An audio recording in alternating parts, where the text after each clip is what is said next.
और मैं आज आपको शुरुआत में दिखाता हूं राजस्थान की नफरती पत्थरबाजों की तस्वीर, जिनका योगी मॉडल से इलाज हो रहा है। गिरफ्तारियां हो रही हैं और पूरा इलाका को पुलिस छावनी में तब्दील कर दिया गया। मगर फिर सवाल वही है कि इस हिंसा की चिंगारी कैसे भड़की, उसका मूल क्या है और इसके पीछे कौन से लोग हैं। तो ये सवालों के जवाब जानने के लिए हमारी एक ग्राउंड रिपोर्ट आज आपको जरूर देखनी चाहिए। पथराव, लाठीचार्ज और बवाल। रात के अंधेरे की ये तस्वीरें भले ही साफ ना हो, लेकिन इन तस्वीरों के पीछे का मकसद बेहद क्लियर है। एक उन्मादी भीड़ आती है, मस्जिद के बाहर जुटती है और फिर पुलिस पर पथराव शुरू कर देती है। बीती रात जयपुर के चौमू में पत्थरबाजों का एक्शन तो आपने देख लिया। अब दिन के उजाले में भजन सरकार का योगी वाला फॉर्मूला देख लीजिए। एक एक दंगाई को घर से घसीट कर लाया जा रहा है, एक एक दंगाई का तबीयत से इलाज किया जा रहा है, क्योंकि यही फॉर्मूला योगी ने यूपी के दंगाइयों के लिए निकाला है। कुछ लोग हैं जिनको शांति अच्छी नहीं लगती, कल्याण अच्छा नहीं लगता, और उनकी गर्मी को शांत करने के लिए हमें डेंटिंग पेंटिंग का सहारा लेना पड़ता है। और अब वही फॉर्मूला राजस्थान में भी लागू हो चुका है। अब तक चौमू से 80 से ज्यादा दंगाइयों को हिरासत में लिया गया है। इलाके में अफवाह तंत्र पर ब्रेक लगाने के लिए 24 घंटे के लिए इंटरनेट सेवा बंद कर दी गई है और सीसीटीवी फुटेज में जो भी दंगाई नजर आ रहा है उसकी सरगर्मी से तलाश की जा रही है। अभी पूछताछ के लिए लगभग आधा दर्जन लोगों को हिरासत में लिया गया। इंटरनेट भी बंद किया गया है सर? अभी इंटरनेट बंद किया गया है। कितनी फोर्स यहाँ पर डिप्लॉयड कर रखी है? पर्याप्त फोर्स डिप्लॉय की गई है, जो कि शांति के लिए आवश्यक है। लेकिन सवाल है कि आखिर जयपुर में दहशत फैलाने वाला गैंग कौन था। ये समझने के लिए पहले हंगामा क्यों हुआ ये जान लीजिए। विवाद मस्जिद के पास सड़क किनारे लगे पत्थरों को हटाने से जुड़ा है। गुरुवार शाम को समुदाय विशेष के लोगों और पुलिस प्रशासन के बीच वार्ता हुई थी, जिसमें भाईजान ने खुद ही पत्थर हटाने पर सहमति जताई थी। पत्थर हटाने के बाद समुदाय विशेष के लोगों ने प्रशासन की सहमति के बिना लोहे की रेलिंग लगाकर बाउंड्री का काम शुरू कर दिया। जब मना किया गया तो कुछ लोगों ने पत्थरबाजी शुरू कर दी। हम लोग परदेसी है सर, हम लोग किराए से रहते हैं। अच्छा, क्यों लेके जा रहे हैं आप? सर ये लिख रहा उनका, हम बाहर के नहीं उनका बाहर के नाम क्या है? शमशेर खान। कहाँ से फिरोजाबाद के? तो यहाँ पर क्या कर रहे हैं? चूड़ी कंगन बेचते हैं। और फिर उसके बाद देखते ही देखते जयपुर का चौमू कस्बा भाईजान के विरोध की आग में झुलसने लगा। हमारी मांग ये है कि ये अवैध रूप से जो पत्थर डाले हुए हैं उन पत्थरों को हटाया जाए, ये रास्ता खोला जाए। एक ही मांग करते हैं कि ये जो अतिक्रमण कर रखा है उसको तुरंत रूप से हटाया जाए। ये जो अवैध ढांचा है चौमू बस स्टैंड पे, ये हटना चाहिए। पब्लिक प्लेस पे जो ये ढांचा बनाया गया है, हमारी एक ही मांग है, जो इन्होंने अवैध रूप से जो अतिक्रमण कर रखा है कुछ, तो इसको हटाया जाए। घटना की गंभीरता को देखते हुए कई थानों की फोर्स, दंगा नियंत्रण वाहन और भारी पुलिस बल क्षेत्र में तैनात किया गया है। पूरा इलाका फिलहाल छावनी में तब्दील कर दिया गया है। पत्थरबाजी की इस घटना के बाद चौमू में पुलिस ने फ्लैग मार्च निकाला और फरार पत्थरबाजों की तलाश जारी है। ब्यूरो रिपोर्ट, जी मीडिया। लेकिन योगी राज में जो करेगा अपराध, योगी फोर्स करेगी पूरा हिसाब, क्योंकि योगी राज में क्राइम को लेकर के जीरो टॉलरेंस है। और इसी बीच उत्तर प्रदेश में शामली की पुलिस ने कुख्यात गैंगस्टर नाम फिरोज खान के खिलाफ सबसे बड़ी कार्रवाई की। योगी फोर्स ने, उत्तर प्रदेश पुलिस ने गैंगस्टर फिरोज खान की करोड़ों की संपत्ति कुर्क की। अपराधियों को एक बार फिर एक और कड़ा संदेश दिया है। कोई भी करेगा, कोई भी होगा, उसको छोड़ूंगा तो नहीं। शामली के गैंगस्टर पर योगी फोर्स का एक्शन। 30 करोड़ की संपत्ति कुर्क, सारी साजिश हुई दफ। 25 साल में दाढ़ी काली से सफेद हो गई, लेकिन बदमाशी और गुंडई का भूत दिमाग से नहीं उठा। नाम है गैंगस्टर फिरोज खान, जिसके दिमाग से अपराध के सारे भूत योगी फोर्स ने उतार दिए। अपराध की दुनिया में बड़ा नाम बन चुके गैंगस्टर फिरोज खान के खिलाफ योगी पुलिस और प्रशासन ने सख्त एक्शन लेते हुए 30 करोड़ की संपत्ति कुर्क कर ली। दरअसल फिरोज खान पर कई आपराधिक मुकदमे दर्ज हैं। 21 के करीब मुकदमे उसके खिलाफ दर्ज हैं, जिसे लेकर पुलिस बड़ी कार्रवाई की है। ये तस्वीरें देखिए, एक खुला सा मैदान ये अब देख सकते हैं, ये फिरोज खान के नाम पर है। दरअसल कई ऐसी सरकारी संपत्ति है जिस पर उसने अवैध कब्जा करके संपत्ति अर्जित की है, जिसके बाद पुलिस ने एक बड़ी कार्रवाई की है। और आपको तस्वीरें भी दिखाना चाहूँगा। ये आप बोर्ड देख सकते हैं, यहाँ पर उसके संपत्तियों को कुर्क किया गया है और इसकी कीमत लगभग 1 करोड़ 15,000 के करीब ये संपत्ति है जिसको कुर्क किया गया। फिरोज खान पर हत्या की कोशिश, सरकारी जमीन पर कब्जा, रंगदारी, बलवा कराने और गैंगरेप जैसे गंभीर आरोपों में कुल 21 मुकदमे दर्ज हैं। फिरोज खान योगी राज में भी खुद को 30 मार्का समझने की गलती कर बैठा था। शामली की जमीनों को अपनी बपौती मान बैठा था। भूल गया था कि योगी राज में ऐसा सोचना भी अपराध है और जो ऐसा करेगा उसकी संपत्ति से लेकर अकड़ तक सबकी कुर्की तय है। प्रशासन के द्वारा, पुलिस के द्वारा फिरोज के 14 संपत्तियों को कुर्क किया गया और इस वक्त मैं हूं फिरोज के उसी संपत्ति पर जिसे कुर्क किया गया है। यहां पर कोर्ट के आदेश के द्वारा उसके संपत्ति को न केवल कुर्क किया गया बल्कि ये बोर्ड भी लगाया गया और इस प्रॉपर्टी की कीमत भी बताई गई कि ये जो प्रॉपर्टी है फिरोज की और फिरोज ने अवैध तरीके से इस प्रॉपर्टी को अर्जित किया गया। इसके अलावा फिरोज ने कई जगह पर बैंक्वेट हॉल बनाए, स्विमिंग पूल बनाए जो सरकारी संपत्ति थे, तालाब की संपत्ति थी जिस पर उसने कब्जा किया।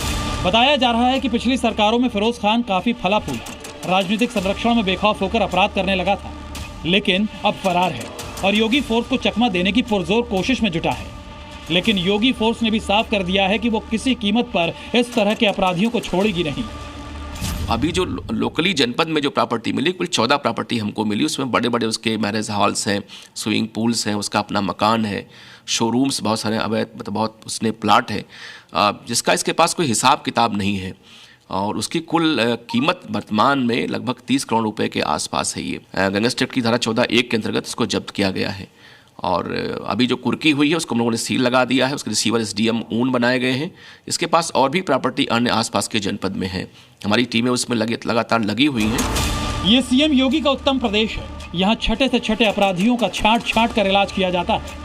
अब ऐसे में फिरोज खान जैसे माफिया और गैंगस्टर्स को भी समझ लेना चाहिए कि वो अपने गुनाहों से तौबा कर ले, वरना पता नहीं प्रदेश की किस सड़क के किस कोने पर योगी फोर्स की बुलेट उसका इंतजार कर रही है। शामली से राजूराज के साथ ब्यूरो रिपोर्ट, जी मीडिया। योगी राज में क्राइम किया तो सजा से बचने का सवाल ही कोई गुंजाइश ही नहीं। शाहजहांपुर में उत्तर प्रदेश पुलिस पर हमला करने वालों का ऐसा हाल किया गया कि वो माफी मांगते गिड़गिड़ाते हुए नजर आ रहे हैं और कसम खा रहे हैं कि जिंदगी में दोबारा ऐसा काम नहीं करें। अपराधियों और माफियाओं के खिलाफ कार्रवाई कैसे होनी चाहिए, आज उदाहरण उत्तर प्रदेश का लोग देते हैं। योगी राज में अपराध किया तो फिर सजा भुगतनी ही पड़ेगी और अपराधी जब सीधे योगी फोर्स से पंगा ले फिर उसका अंजाम क्या होता है तस्वीरों में देखिए।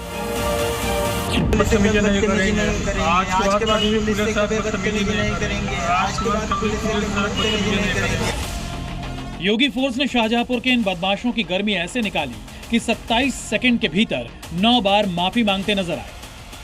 आज के बाद पुलिस से बदतमीजी नहीं करेंगे। आज के बाद पुलिस से बदतमीजी नहीं करेंगे। आज के बाद पुलिस से बदतमीजी नहीं करेंगे। आज के बाद कभी पुलिस के साथ बदतमीजी नहीं करेंगे।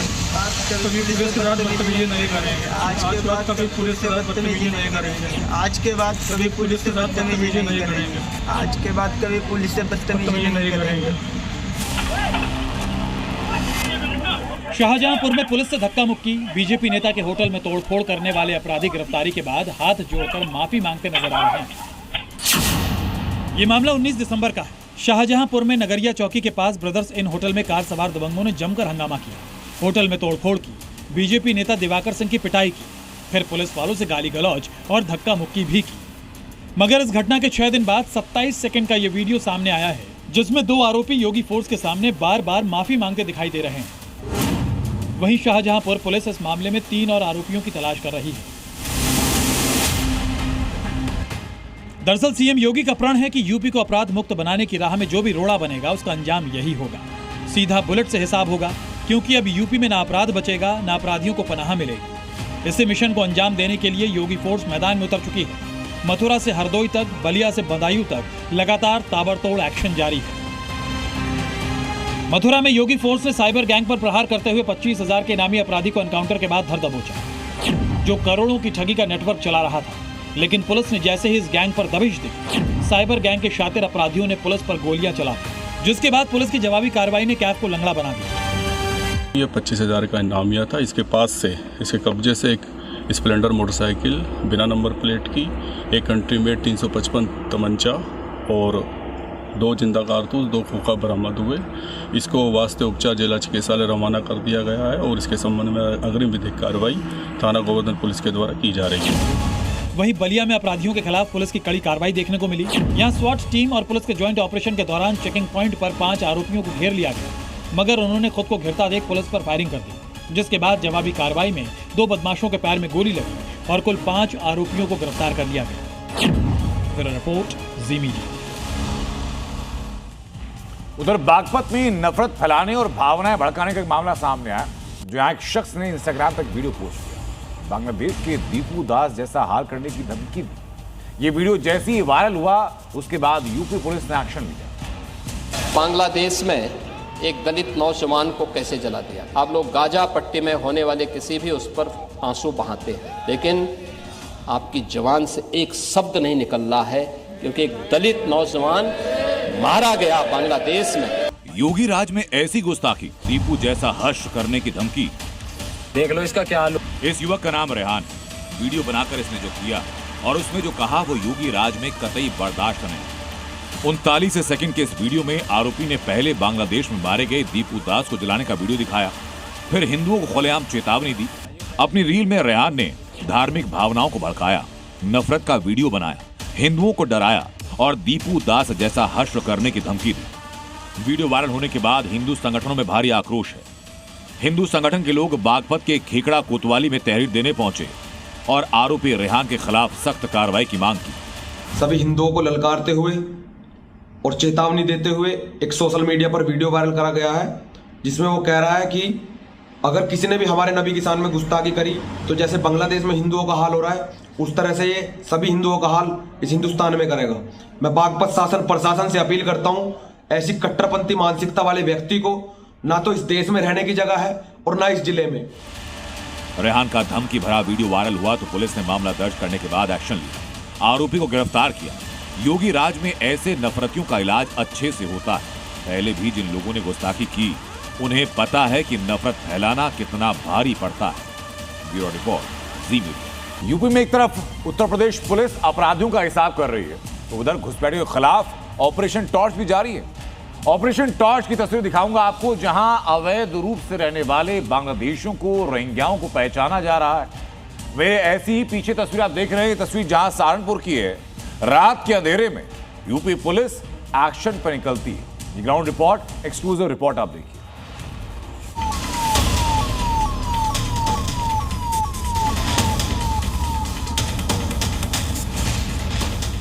योगी फोर्स का ऑपरेशन टॉर्च।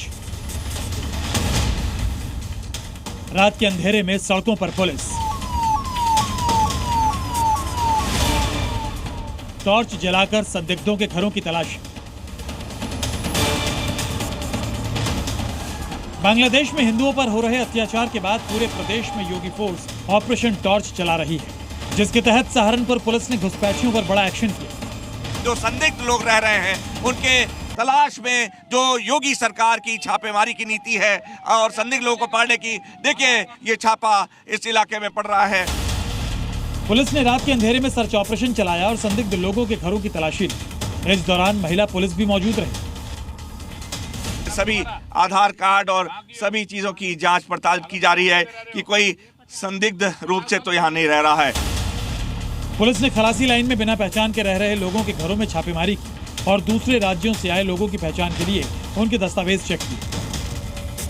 अचानक ये छापा अभी डाला गया है और जो आइडेंटिफिकेशन ड्राइव है योगी सरकार की, उसको फुलफिल करने के लिए, उसको पूरा करने के लिए जो एसएसपी हैं, सीनियर सुपरिटेंडेंट ऑफ पुलिस आशीष तिवारी के निर्देश पर जिला पुलिस अलग अलग हिस्सों में छापा डाल रही है।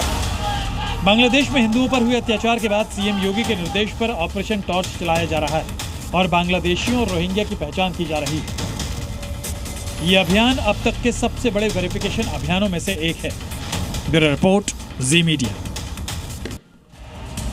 उत्तर प्रदेश में 2027 के विधानसभा चुनाव में वक्त जरूर है, लेकिन राजनीतिक हलचल बहुत तेज हो चली है। मकर संक्रांति के बाद बीजेपी, समाजवादी पार्टी और कांग्रेस, ये तीनों पार्टियां मैदान में उतरते जा रही हैं। यात्राएं होंगी, रैलियां होंगी, असंख्य जनसंवाद होंगे, अलग अलग रणनीति, राजनीति बनेगी। ये सब कुछ तय हो चुका है, लेकिन आज की तारीख में कौन कितना मजबूत है, किसका प्लान कितना असरदार साबित होने वाला है, इस रिपोर्ट से हर उत्तर आपको मिलेगा।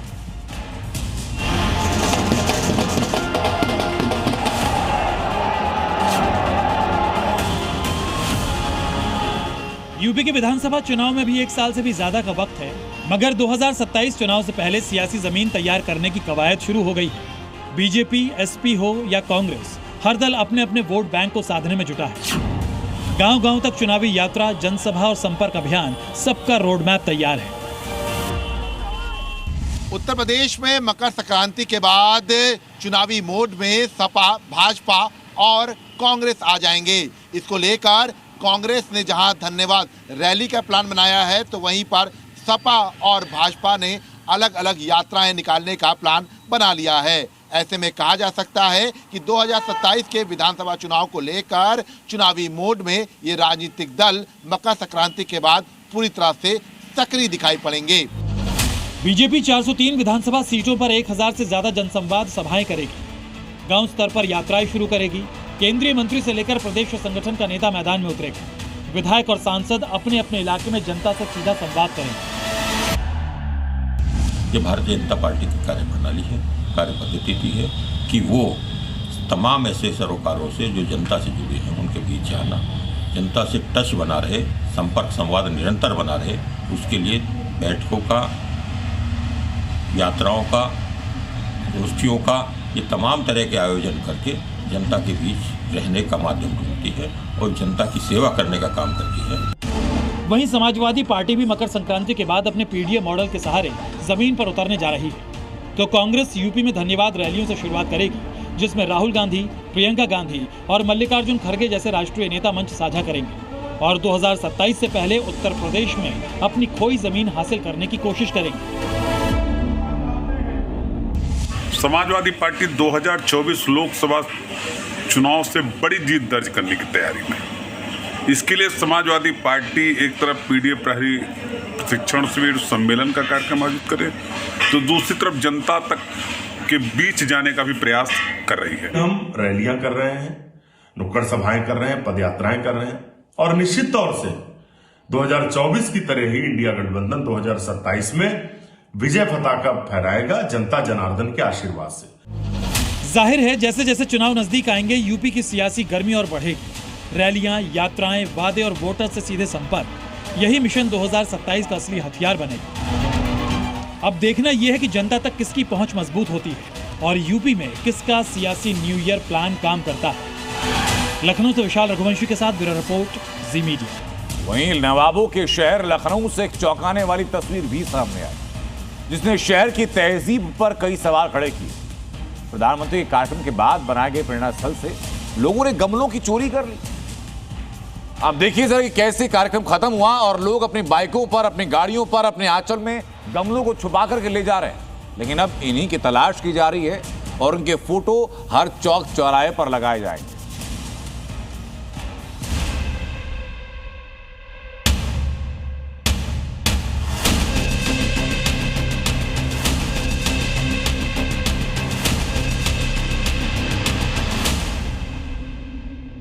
ये तस्वीरें लखनऊ के प्रेरणा स्थल की हैं, जहां प्रधानमंत्री के कार्यक्रम के बाद रात के अंधेरे में गमले चोरी होते रहे। एक नहीं, दो नहीं, बल्कि कई लोग एक के बाद एक गमले उठाकर लेते जाते थे। हैरानी की बात यह कि चोरी पूरे बेखौफ अंदाज में की। लोगों को पता लग गया कि उनकी करतूत कैमरे में कैद हो रही है, वीडियो बनाए जा रहे हैं। फिर भी बेशर्मी के साथ सार्वजनिक स्थान पर रखे गमलों को अपने घरों के गार्डन में सजाने के लिए उठाते रहे। भाई साहब, गमले आप ले रहे थे? नहीं, झोले में तो आपने दिया है। ये देखिए, आपने पूरा गमले लिए हैं। किसी और का नहीं, किसी और का ही पूरा गमला आप ले जा रहे हैं। क्या करते हैं? क्या करते हैं? देखिए, ये गमला चोरी करके जो है यहाँ से ले जा रहे हैं झोले में। और ये तस्वीरें इस वक्त लखनऊ की हैं, जहाँ पर लगातार ये लोग जो है वो गमला चोरी करते हुए नजर आ रहे हैं। वायरल हो रही तस्वीरों में साफ दिख रहा है कि कैसे रात भर गमले उठाए जाते रहे और सुबह तक स्थल से कई गमले गायब हो चुके थे। जिस प्रेरणा स्थल को स्वच्छता और सौंदर्य का प्रतीक माना जा रहा था, वहीं इस घटना ने शहर की छवि पर सवाल खड़े कर दिए हैं। ये देखिए, सामने की तरफ व्यक्ति जो है ये स्कूटी से गमले चोरी करते हुए नजर आए। उसके बाद फिलहाल गार्ड ने इनको यहाँ पर रोका है और ये पूरा जो एरिया है यहाँ पर गमले लगाए गए थे लखनऊ विकास प्राधिकरण और नगर निगम की तरफ से। लेकिन उसके बाद तमाम जो लोग हैं, ये बताइए, आप लोग लखनऊ में हैं और आप स्कूटी से आ रहे हैं और गमले चोरी कर रहे हैं? अरे लगे थे तो हमें लगे थे तो ये आप घर ले जाएंगे? घर गमले में लगाने के लिए आपको तो गार्ड ने जब मना किया तब आपको? हमें तो बाद में मना किया इन्होंने। ऐसे कितने लोग हैं? अरे कम से कम हजारों लोग ले गए, देख रहे हैं आप, कहीं कहीं फूल दिख रहा है कहीं। सोशल मीडिया पर वीडियो वायरल होने के बाद लोग पूछ रहे हैं कि क्या यही है लखनऊ की तहजीब और क्या सार्वजनिक संपत्ति की सुरक्षा को लेकर प्रशासन सतर्क है। फिलहाल प्रशासन ने मामले की जांच शुरू कर दी है और वायरल हो रहे वीडियो के आधार पर आरोपियों की पहचान की जा रही है।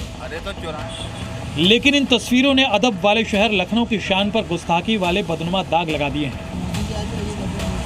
लखनऊ की ये तस्वीरें हैं और लखनऊ में इस वक्त तमाम जो लोग हैं वो गमले चोरी करते हुए नजर आ रहे हैं और लगातार जो तस्वीरें हैं वो सामने आ रही हैं कि लखनऊ में राष्ट्रप्रेरणा स्थल के पास किस तरह से लोग जो है वो गमले चोरी करते हुए पकड़े गए हैं। कैमरामैन रामबाग साथ विशाल रघुवंशी, जी मीडिया, लखनऊ। बात देवभूमि उत्तराखंड, जहां धामी सरकार का साफ संदेश कि अगर अतिक्रमण किया तो बुलडोजर एक्शन होकर रहे। उत्तराखंड में जमीन पर कब्जों के खिलाफ जीरो टॉलरेंस की नीति है। इसका असर यह कि अब तक 10,000 एकड़ जमीन को कब्जा मुक्त करा लिया गया, सैकड़ों अवैध ढांचों को ढहा दिया गया और अभियान ये अभी भी जारी है।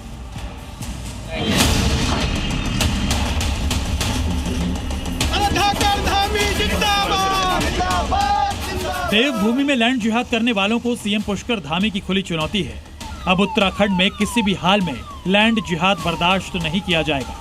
कुछ लोग सुनियोजित ढंग से खाली पड़ी पहाड़ी क्षेत्रों में लैंड जिहाद कर हमारी जमीनों पर कब्जा करने का षड्यंत्र कर रहे हैं। और अब पुष्कर धामी ने क्लियर कर दिया है, धर्म की आड़ में लैंड जिहाद अब नहीं चलेगा और अगर किसी ने ऐसी जरूरत की तो फिर हिसाब बुलडोजर से ही होगा। हमारी सरकार ने इस सुनियोजित रूप से होने वाले लैंड जिहाद के खिलाफ सख्त कार्रवाई करते हुए 10,000 एकड़ से भी अधिक भूमि को कब्जा मुक्त कराया है। हमने रंग बिरंगी चादरें धर्म की आड़ में अतिक्रमण करने वालों के खिलाफ सख्त कार्रवाई करते हुए 500 से अवैध रूप से निर्मित हुए निर्माणों को ध्वस्त किया है और आगे भी हम इस अभियान को जारी रखेंगे। दरअसल पुष्कर सिंह धामी ने जब से उत्तराखंड की कमान संभाली है तब से देवभूमि की पहचान बचाने के लिए कट्टरपंथी साजिशों के खिलाफ एक्शन तेज हो गया। शहर शहर लैंड जिहाद के खिलाफ मेगा अभियान चलाया जा रहा है। अवैध मस्जिद, मदरसा, दरगाह पर बुलडोजर से प्रहार हो रहा है। बाहर से आकर बसे लोगों की पहचान के लिए ऑपरेशन चलाया जा रहा है। हमने प्रदेश में एक सख्त भू कानून भी लागू कर दिया है, जिससे राज्य के मूल स्वरूप के साथ खिलवाड़ करने वालों के खिलाफ सख्त कार्रवाई की जा सके। सीएम धामी की ये चेतावनी सिर्फ चेतावनी नहीं है बल्कि इसका असर भी दिखा। उत्तराखंड में कब्जा की गई 10,000 एकड़ से अधिक की जमीन को खाली कराया गया। अलग अलग इलाकों में सरकारी भूमि पर किए गए अवैध अतिक्रमण को हटाया गया। हरिद्वार में सरकारी और नदी किनारे की भूमि से अतिक्रमण पर बुलडोजर कार्रवाई हुई। देहरादून, हल्द्वानी, रुड़की में मजार, दुकान, मकान समेत अवैध इमारतों को गिराया गया। सीएम धामी के अतिक्रमण के खिलाफ जीरो टॉलरेंस की नीति है और उनका साफ कहना है कि वो किसी धर्म के खिलाफ नहीं है, लेकिन जो भी अतिक्रमण के जरिए देवभूमि की डेमोग्राफी बदलने की कोशिश करेगा उस पर कड़ी कार्रवाई होकर रहेगी। ब्यूरो रिपोर्ट, जी मीडिया। और बात पड़ोसी मुल्क पाकिस्तान की करने जा रहा हूं, जहां फील्ड मार्शल आसिम मुनीर आज की तारीख में पाकिस्तान का सबसे ताकतवर शख्स है। लेकिन उसी पाकिस्तान में मुनीर की खैर बहुत ज्यादा दिन तक रहेगी नहीं, क्योंकि पाकिस्तानी मौलानाओं के हाथ इसका कभी भी अंत हो सकता है। जिस मौलाना को पाकिस्तान में कहते हैं लियारी का धुरंधर, ठीक वैसे ही जैसे धुरंधर नाम की फिल्म में लियारी का मुस्लिम नेता दिखाया गया है, लियारी के इलाके में आज भी मौलाना फजलुर रहमान की हस्ती वही है। अब ये मौलाना सीधे सीधे पाकिस्तानी सेना का सर्वे सर्वा बने आसिम मुनीर को टारगेट कर रहा है। मुल्ला मुनीर के पीछे पड़ा लियारी का दबंग मौलाना। मुनीर पर मौलाना का निशाना अभी तो निशाना जुबान से है, क्या पता लियारी कल्चर के मुताबिक अगला निशाना बंदूक से भी हो। ये तो सिर्फ झलकियां हैं फजलुर रहमान के गुस्सैल बयानों की, जो मौलानाओं की बैठक से बाहर आई है। आगे आपको पूरी बात बताते हैं और वो बयान सुनाते हैं कि पाकिस्तान में मौलानाओं की फौज अपने सेना प्रमुख के पीछे क्यों पड़ी है। पाकिस्तान के मौलाना करेंगे मुल्ला मुनीर का तख्ता पलट। मौलानाओं की बैठक में मिला मुनीर से बगावत का बड़ा हिंट। मौलाना फजलुर रहमान ने इस बयान में जो तेवर दिखाए हैं वो साफ बताता है मुनीर के खिलाफ मुस्लिम धर्मगुरुओं के बीच आक्रोश कितना बढ़ चुका है, कैसे मुनीर की सेना पाकिस्तान में आवाम को टॉर्चर कर रही है। ये तब से और बढ़ चुका है जब नवंबर में शहबाज सरकार ने मुनीर को आर्मी चीफ से तीनों सेनाओं का हेड बनाया। इस ओहदे के गुमान में मुनीर वो हर आवाज को चलने की कोशिश कर रहा है जो पाकिस्तान में आजादी और बुनियादी मुद्दों को उठाने की कोशिश कर रहा है। वैसे फजलुर रहमान कोई भारत समर्थक नेता नहीं है, लेकिन इसके सीने में मुनीर को सेना से बेदखल करने की आग गजब प्रचंड है। मौलाना फजलुर मुनीर से इतना खार खाया हुआ है कि इसने ऑपरेशन सिंदूर पर शहबाज सरकार के रिएक्शन और मुनीर के एक्शन को ही फिजूल बता दिया। ये गौर करने वाली बात है कि मौलाना फजलुर का ये बयान निजी नहीं है, बल्कि ये उस बैठक में दिया गया सार्वजनिक बयान है जो पाकिस्तान के हर मदरसे तक पहुंच चुका है। अब पाकिस्तान का बच्चा बच्चा रट रहा होगा कि ये मुल्ला मुनीर पाकिस्तान को कहीं का नहीं छोड़ेगा।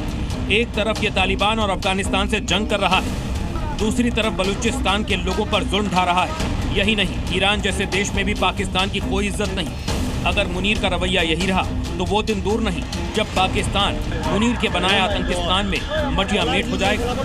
तानाशाहों के बारे में एक बात मशहूर है, तो जितना बाहर से खुद को मजबूत दिखाते हैं, अंदर से कमजोर और डरे हुए होते हैं और इसलिए विरोधियों पर हमला तगड़ा कराते हैं। जैसे पाकिस्तान का जनरल आसिम मुनीर आजकल अपने विरोधियों के जबड़े तक उड़वा रहा है। और अब तो यह कि मुनीर का कहर सिर्फ पाकिस्तान नहीं बल्कि लंदन तक दिखाई पड़ रहा है। मुनीर की सेना का यह क्रूर चेहरा पूरी दुनिया देख रही है। कैसे इमरान खान जैसे पूर्व प्रधानमंत्री को कैद में रखने के लिए नियम, कायदे, कानून और कोर्ट के आदेशों की धज्जियां उड़ाई जा रही हैं। आपको क्या लगता है पाकिस्तान में इमरान को लेकर ये बवाल और मुनीर के खिलाफ आवाज उठाने वालों की कुटाई सिर्फ अडियाला जेल के बाहर ही हो रही है? मुनीर के खिलाफ जो भी विरोध जता रहा है उसे मुनीर के ऑर्डर पर पीटा जा रहा है। सीडीएफ बनने के बाद तानाशाह का चोंगा पहन चुका मुल्ला मुनीर की आंखों में कोई खटक गया तो उसका पीछा बाहरी मुल्क तक कर सकता है। शहजाद कबीर इमरान खान की सरकार में मंत्री रह चुके हैं और पाकिस्तान की जानी मानी सियासी हस्ती है, लेकिन इमरान खान के सत्ता से बाहर होने के बाद मुनीर के डर से लंदन में छिपे हैं। पहले तो मुनीर उन्हें पाकिस्तान लाने की कोशिश कर रहा था, इसके लिए प्रत्यर्पण की अर्जी भी दे चुका था, लेकिन इस मोर्चे पर बात नहीं बनी तो मुनीर ने शहजाद अकबर के घर पर हमलावर भेजे और पीट पीट कर हड्डी पसली एक कर दी। मुनीर ने तोड़वाया इमरान के पूर्व सलाहकार का जबड़ा, शहजाद कबीर का तोड़ा जबड़ा। मुनीर के निशाने पर कितने मौलाना। शहजाद कबीर के बाद अगली बारी मौलाना फजलुर रहमान की हो सकती है, क्योंकि उन्होंने मुनीर को मौलानाओं की भरी बैठक में चैलेंज किया है, वो भी धमकाने वाले अंदाज में। ऐसी बैठक में एक मौलाना ने तो सेना में मुनीर के ओहदे को भी हराम तक कह दिया। आसिम मुनीर को पाकिस्तानी संविधान में 27वें संशोधन के साथ जिस तरह आजीवन कानूनन छूट दी गई है वो इस्लामी हिसाब से जायज नहीं है। मुनीर को दी गई ये ताकत हराम है। मुनीर की ताकत को जिस तरह हराम करार दिया है इस मुफ्ती ने, उसके हिसाब से इलाज भी करेगा मुनीर, क्योंकि वो पूरे पाकिस्तान में इसी बात के लिए बदनाम है। इमरान को जेल में पागल कर मारने की साजिश तो दुनिया जानती ही है। अब लंदन में इमरान के मंत्री का टूटा जबड़ा भी चर्चा का विषय है। पहले जनरल से फील्ड मार्शल बने और अब सीडीओ बने। पाकिस्तान का सबसे ताकतवर शख्स है आज की तारीख में आसिम मुनीर। लेकिन वही आसिम मुनीर, दुर्भाग्य पाकिस्तान का यह है कि आसिम मुनीर अपने ही मुल्क को बेचने की कगार पर है।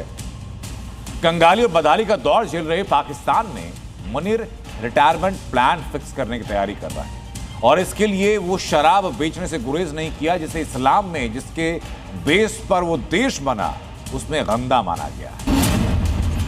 मुनीर की जीभ लपलपाई, पाकिस्तान की बोली लगाई। इस्लाम में जो हराम है मुनीर का उस पर ध्यान है। सिर्फ नाम की शहबाज सरकार, मुनीर बढ़ा रहा अपना व्यापार। तो कुल मिलाकर ये हालात है पाकिस्तान के, जहां सिर्फ आवाम ही तिल तिल कर नहीं मर रही बल्कि जमहूरियत का भी सरेआम कत्ल हो रहा है और मुल्क के अंदर भी फील्ड मार्शल साजिशों के साथ साथ अपना रिटायरमेंट प्लान फिक्स करने की कवायद शुरू कर चुका है और इसकी गवाही दे रही हैं ये दो तस्वीरें। पाकिस्तान के कंगाली वाले हालातों के बीच पाकिस्तान की सरकारी एयरलाइंस तक बिक गई और इस डील में मुनीर ने अपना शेयर सेट कर लिया, तो दूसरी तरफ इस्लाम में हराम माने जाने वाली शराब के सहारे जिहादी जनरल अपना अकाउंट भरने की तैयारी शुरू कर चुका है। इस्लाम में होगी शराब हराम, लेकिन मुनीर के लिए शराब हैसियत बढ़ाने का हथकंडा बन चुका है, क्योंकि मुनीर अब पाकिस्तानियों को शराबी बनाने पर तुला हुआ है। खबर है कि पाकिस्तान अब दुनिया को शराब बेचेगा। आसिम मुनीर ने शराब निर्यात की मंजूरी दे दी है ये मंजूरी करीब 5 दशक यानी 50 साल बाद मिली है। इससे पहले पाकिस्तान में बनी शराब विदेश भेजने पर पूरी तरह रोक, लेकिन मुनीर ने अपने फायदे के लिए ये रोक भी हटा दी। पाकिस्तान की सबसे पुरानी शराब कंपनी मुनीर ब्रेवरी, जिसकी स्थापना 1860 में ब्रिटिश शासन के समय हुई थी, और अब इसी शराब कंपनी को मुनीर ने शराब निर्यात की मंजूरी दी। आपको जानकर ये हैरानी होगी कि मुनीर ब्रेवरी रावलपिंडी में है और ये बिल्कुल पाकिस्तान के सेना प्रमुख आसिफ मुनीर के आधिकारिक आवास के सामने है।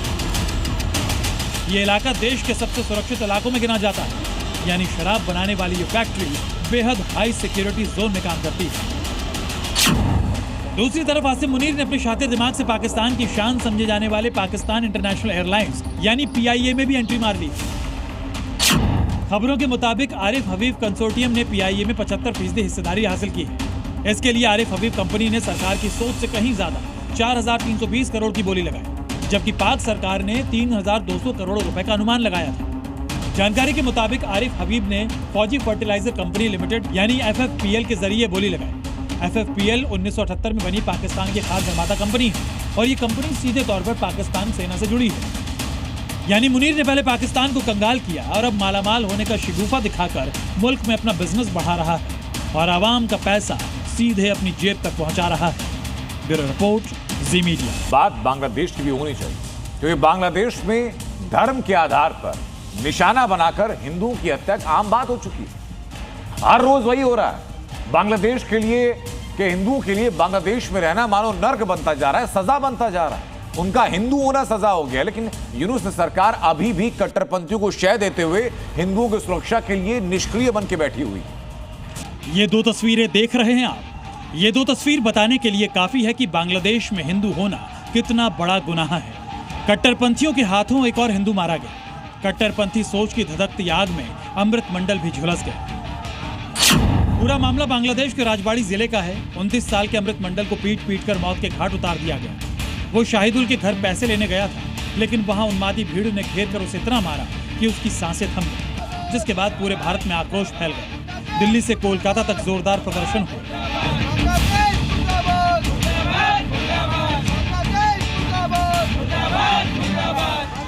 यूनुस राज में बांग्लादेश के कट्टरपंथी बाज नहीं आ रहे हैं। उन्होंने एक बार फिर हिंदुओं के घरों को आग के हवाले कर दिया। इस बार भी मामला चटगांव का ही है। राहत की बात यह है कि घर में सो रहे लोगों ने भागकर अपनी जान बचाई। लेकिन बांग्लादेश के हिंदू कब तक जान बचाएंगे, कब तक भागेंगे? यूनुस राज में कट्टरपंथी कितने बेखौफ हो चुके हैं, इसका खुलासा खुद अमेरिका के एक इंस्टीट्यूट की रिपोर्ट से हुआ है। रिपोर्ट के मुताबिक यूनुस राज में हिंदुओं पर हमले बढ़े हैं। कट्टरपंथियों और जिहादियों को खुली छूट मिली है। अल्पसंख्यकों पर लगातार हमले हो रहे हैं। भारत को निशाना बनाया जा रहा है। नफरत भरे भाषण दिए जा रहे हैं। बांग्लादेश में हिंदुओं के खिलाफ इतना कुछ हो चुका है, लेकिन हिंदुस्तान में एक वर्ग ऐसा भी है जो सनातनियों के खिलाफ जहरीली बोली बोल रहा है।